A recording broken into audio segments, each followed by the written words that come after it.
Number 6, old business. We have Mrs. Gorman's going to provide a budget update. Under item A. I'll be your color man. Okay.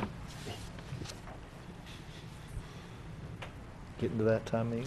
Well, we're just trying to give some preliminary. We're getting ready to set salary welfare discussions with the staff. We've got our CTA meeting on Monday, and as you know, 80% of our budget's people, and we're in the midst of we got kindergarten and registration coming up, so we're trying to forecast exactly staffing-wise and what goes into all of that, raises and building grounds and everything else. And certainly we want to keep you apprised of where we're at preliminarily, budget speak-wise. So go ahead, Vicky. Okay.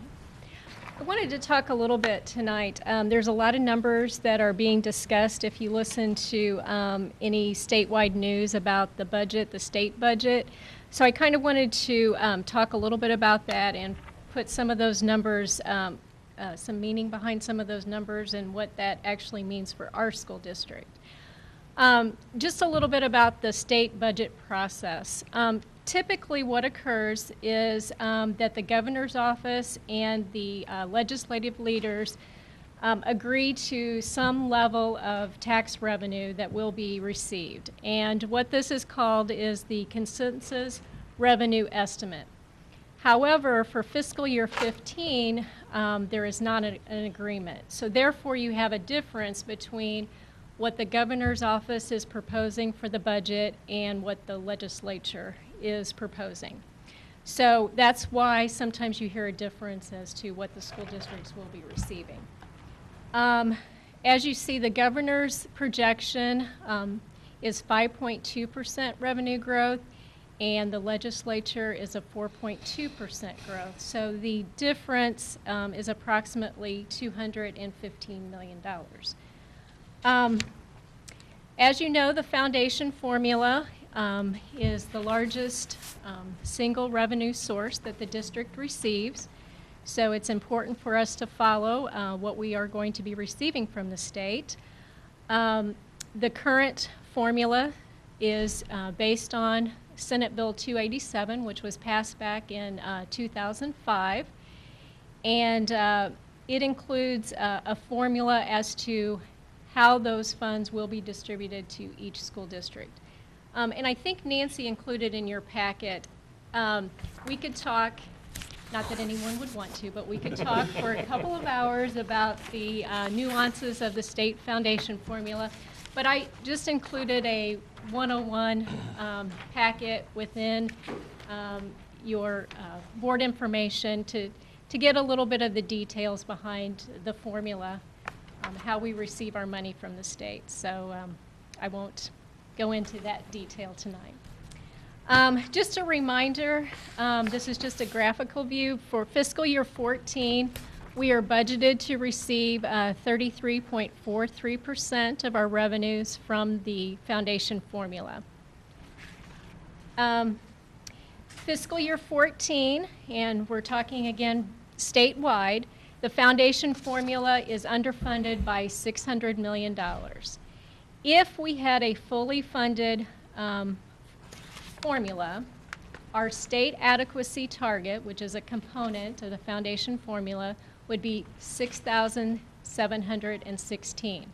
However, since the foundation formula is underfunded, the state adequacy target is $6,131, and we also have a proration factor of 93.2%. So both of those things reduce the amount of money that each district is receiving. For fiscal year 15, if we take a look at the foundation formula, under the budget proposed by the governor's office, we would have a state adequacy target of 6,350 with no proration. House Bill 2002, which is the budget proposed by the House, we would have a state adequacy target remaining at 6,131 with a proration factor of 98%. I am happy to report that under both of these scenarios, we will see an increase, which hasn't always we haven't always had projections indicating such. So I guess that is a bit of good news. What I have compared on this slide is comparing the governor's budget, House Bill 2002, and then if we were fully funded. And comparing that with if we remained with level funding and comparing it to Raleigh's fiscal year 14 budget. So as you can see, there are some nice increases up there. I guess with the two proposals that are currently being considered, which actually only House Bill 2002 is being considered, we are going to see an increase over our current year budget of about $680,000. Just a reminder on some of our expenditures. We are estimating right now that our health insurance will need to increase by 7%, and that will be approximately $203,000 increase to our budget.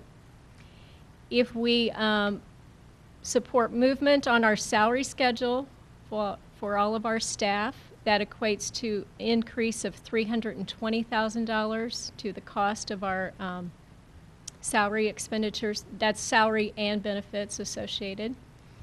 And then for each percentage change to our base salary, it's approximately $265,000. So those are some basic costs that we will need to review as we're going into the fiscal year 15 budget. This particular slide just shows a graph, as Dr. Zales mentioned. A little over 80% of our operating expenditures are tied up with salaries and benefits. So that by far is our largest expenditure that we incur. Just as a reminder, our budget process, every year we meet with all of the building principals. We meet with each director, transportation, maintenance, technology, special services. We also have meetings with our Salary and Welfare Committee and our Supporting Student Success Committee. And those discussions include, what are needs upcoming? How can we do things more efficiently? Are there any changes that we need to make, et cetera? And all of those things are considered as we prepare the budget for the next year. Additionally, as a board, will start approving various parts of the budget. The last meeting, we looked at our supply, textbook, and equipment budget, and you did approve that portion of the fiscal year 15 budget. I believe next meeting we are scheduled to look at the building and grounds budget. That takes a look at some of the capital projects that will need to take place within our building, if there are any boilers, roofs, etc.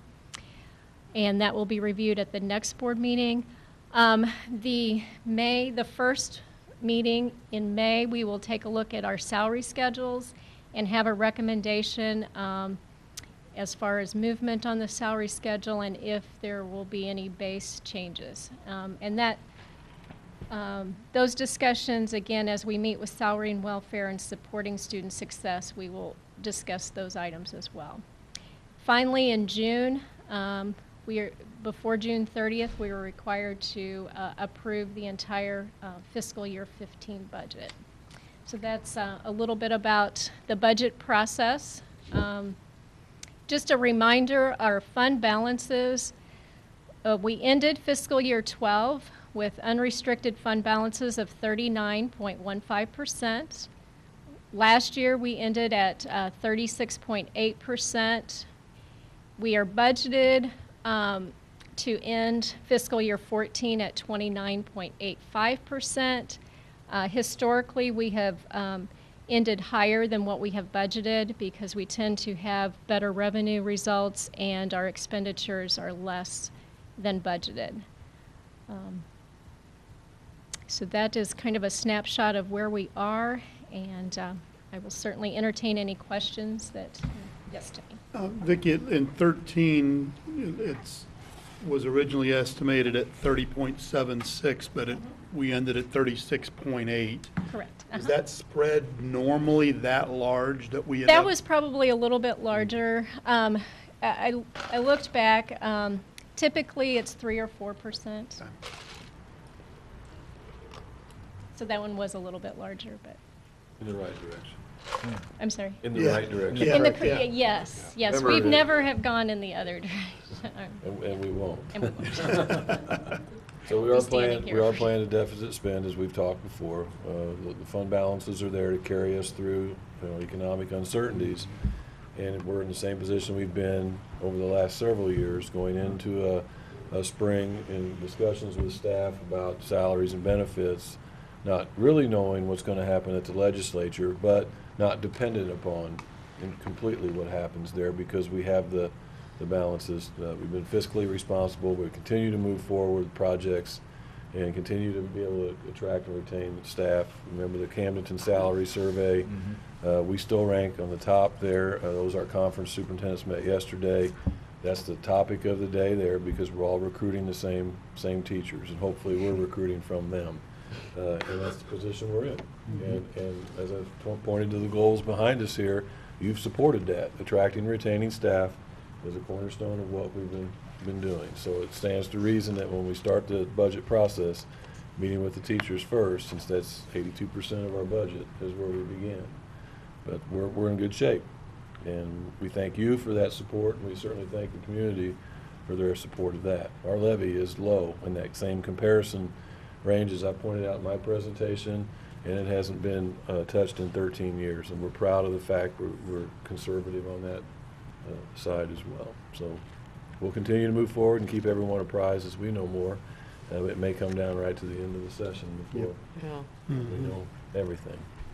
Vicki, one final, the 7% estimated increase on health insurance, that's a fairly solid number. I've heard concern of double digits, and I don't know where that came from, because I've never seen Our that. district, I've, or just in ours, industry? our district, our numbers. No, I would say that 7% is a good estimate Yeah. at this time. I assumed it would I be. think people are experiencing Oh, they double certainly digits, are. but I've been reviewing where we're trending, and I think we've stabilized a little bit from where we were last year. Last year was a tough year for us. We're not certainly gaining ground, but we've kind of stabilized a little Sure. bit. So I think if, at this point, I think 7% would be good. Very good. Thank you. Thank you, Vicki. Thank you, Vicki. Thanks.